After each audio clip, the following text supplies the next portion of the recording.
Okay, today we are reading Harris and Me by Gary Paulsen, chapter 7, in which I am exposed to the city and the lure of the silver screen and orange pop. This chapter is really good.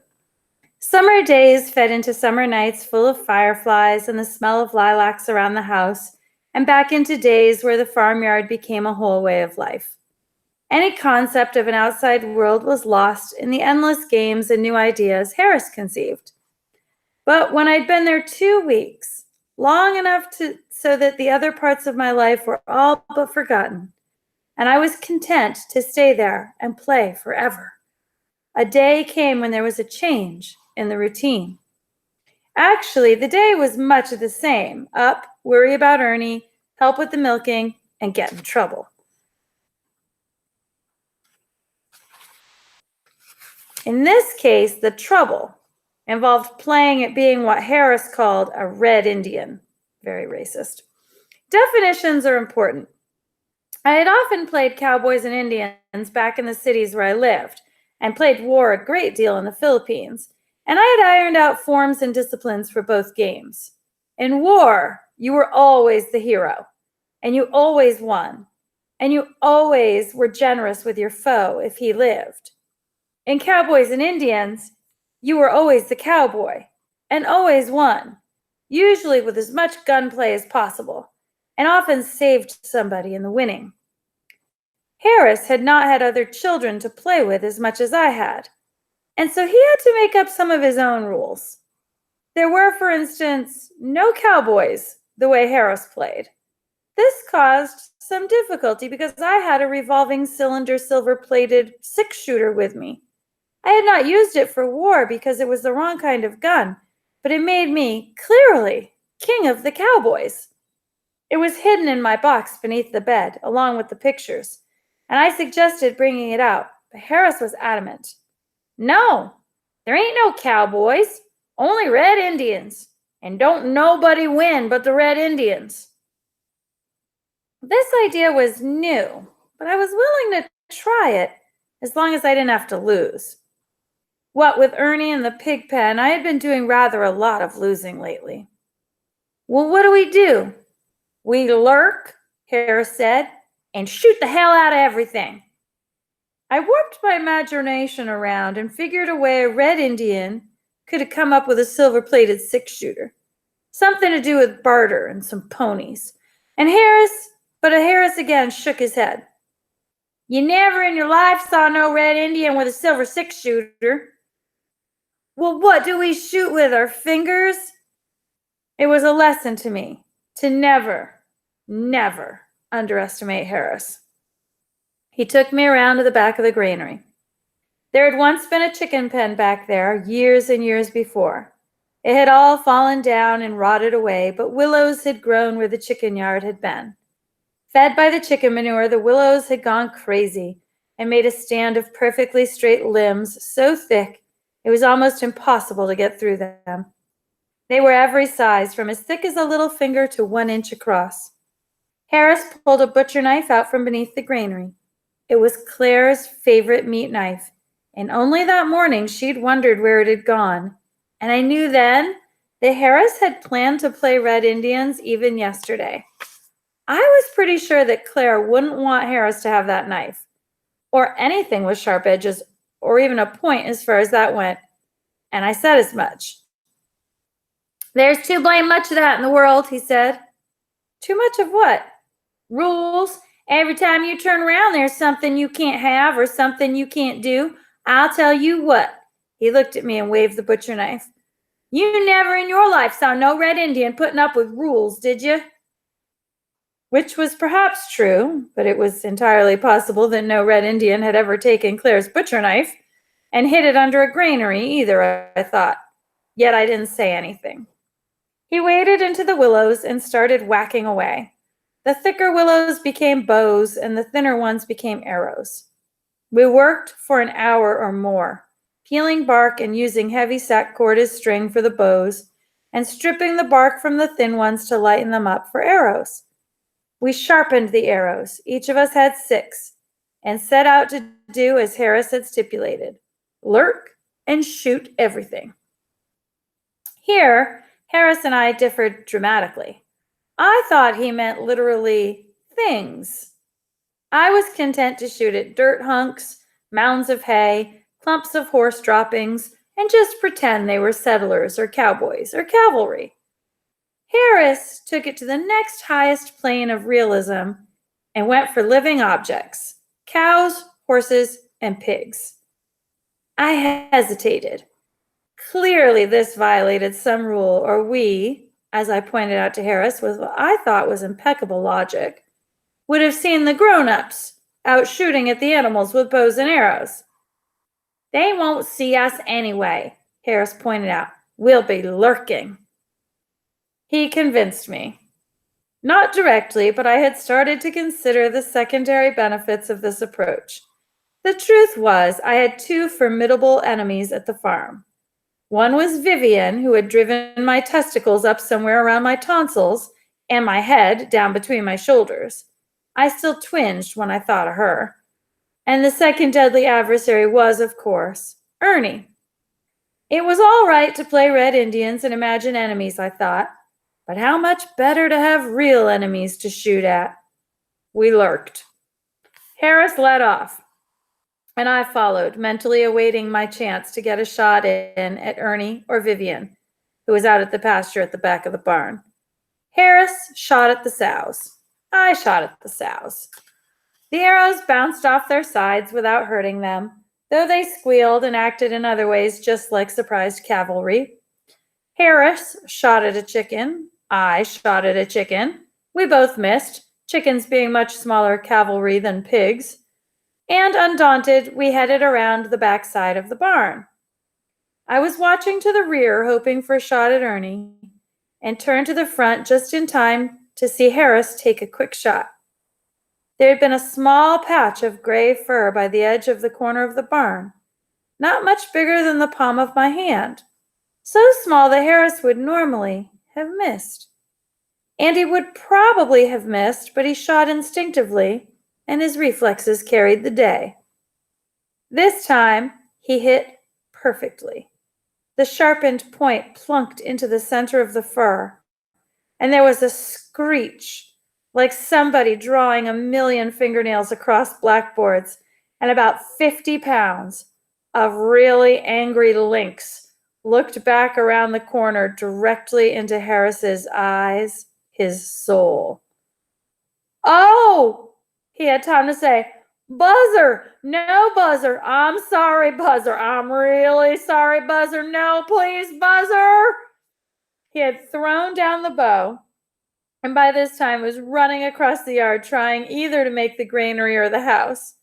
It didn't matter which, because Buzzer was on him in 3 bounds, and the two of them went rolling in a cloud of dirt and screeches. "He's killing me!" Harris screamed. "Help me!"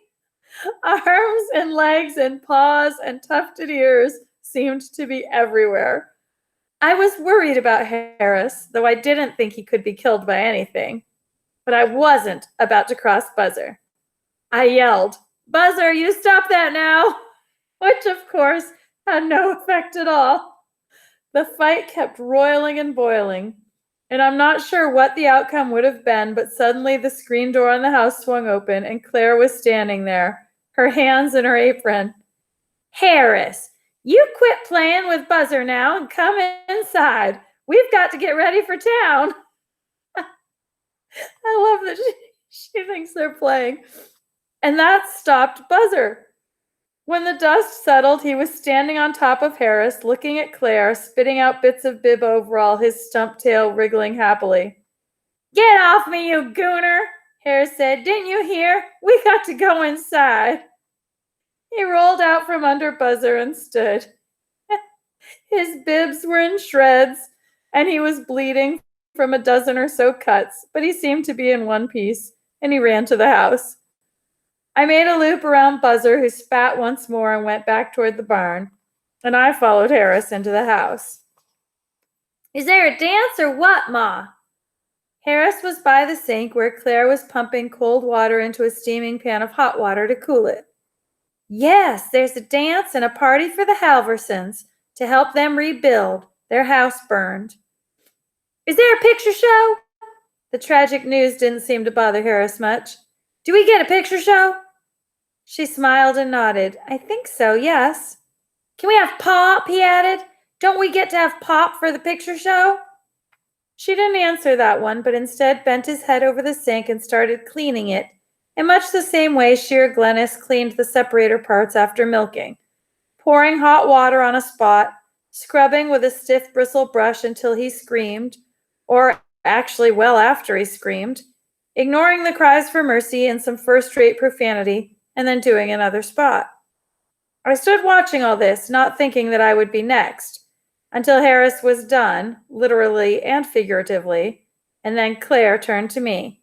Put your head over the sink, dear. You look like you've been swimming in manure.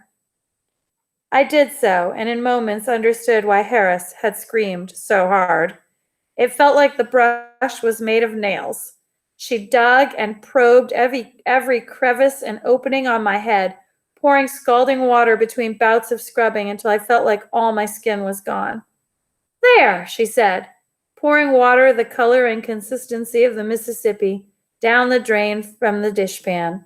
Now you're clean. We'll go right after chores, so you two stay clean and you change clothes after we milk. Harris went out the door at a run, jumping off the porch down into the grass, and ran around in circles, prancing like he was riding a horse. Maybe it'll be Jean. What are you talking about? I asked. I was still hurting from the scrubbing and felt to see if my ears remained. Jean Artery, you dope. Didn't you hear what she said? They're going to have a movie show. There ain't but about 3 picture shows in the world, and one of them is Jean Artery. You mean Gene Autry? Right. He runs around shooting things, and he never misses. You ought to see it. He can shoot the gun clean out of somebody's hand and never a miss. Man, I hope it's that Gene Artery picture show. I've only seen that one 15 or 20 times, and it gets better each time. He's got this fat guy, runs around with him, who's dumber than a pump handle, and is always getting into trouble. I don't see how he stays alive from one picture show to the next. It's a movie. He stared at me. It's not new each time. They just do it once, and then they show it all over the place. I had seen Gene Autry movies many times, and others, Roy Rogers, some more movies. He snorted. Sure, you must think I'm as dumb as the fat guy. Heck, you can see them moving each time. Don't you suppose I know what's real and what ain't? He just didn't understand, and I thought to explain it more, except that it was all a bit fuzzy for me as well. I knew about movies and all, but I wasn't exactly sure how they were made, not certain enough to take a lot of questions. Besides, a secondary consideration had arisen that had me puzzled. I was sure we were well into the middle of a huge wilderness. In all the drive up here with the deputy, we hadn't passed a town or a road with a town, and I couldn't for the life of me understand why they would have a motion picture theater in the middle of the forest. Where do they show the movies? I asked. Harris had completely ignored Claire's warning and was playing in the dirt where we had a couple of old iron toy tractors and had made a little farm. On the wall, he answered. Where else? Don't you know nothing? So I dropped it, thinking I would find out soon enough. It was an hour until we milked, which seemed a week, and another hour after we finished milking and separating to eat supper and change clothes. After wolfing food, almost but not quite keeping up with Louis, Harris ran upstairs and changed. He came down in moments with clean bibs on, still without a shirt, without shoes, and the side buttons open on the bibs showed me he had no underwear on. I had put on a clean t-shirt and came downstairs to find that even Louis had dressed for the occasion. He had changed shirts. Not to a clean one. I don't think anything he wore ever was clean, but a different, dirty one. Newt and Claire and Glennis were all fresh and clean. Newt was wearing a newly ironed work shirt, and I realized I had seen Claire ironing it 2 days before, heating the iron on the back of the stove and pressing a bit at a time. Newt drank another cup of coffee, then nodded, and without speaking went outside, leading the entourage to the truck. The truck was old. How old was and is open to conjecture, as was the actual make. It had been patched and rebuilt so many times with so many different parts that it might have been a Ford or a Dodge or even a Chevrolet. Whatever it was, it had been dead for a long time, and Newt kept it running with a Lazarus approach, a mixture of miracle and work. It didn't have a battery, and we all stood watching while he cranked it, advanced the spark a bit, cranked it again, advanced the spark a little more, and cranked once more. This time it kicked so hard it nearly broke his arm.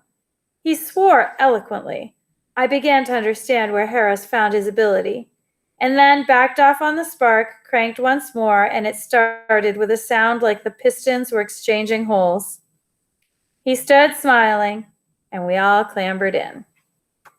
And I'm going to finish that chapter tomorrow because it's a really long chapter because it goes all through the picture show. So that's it for today.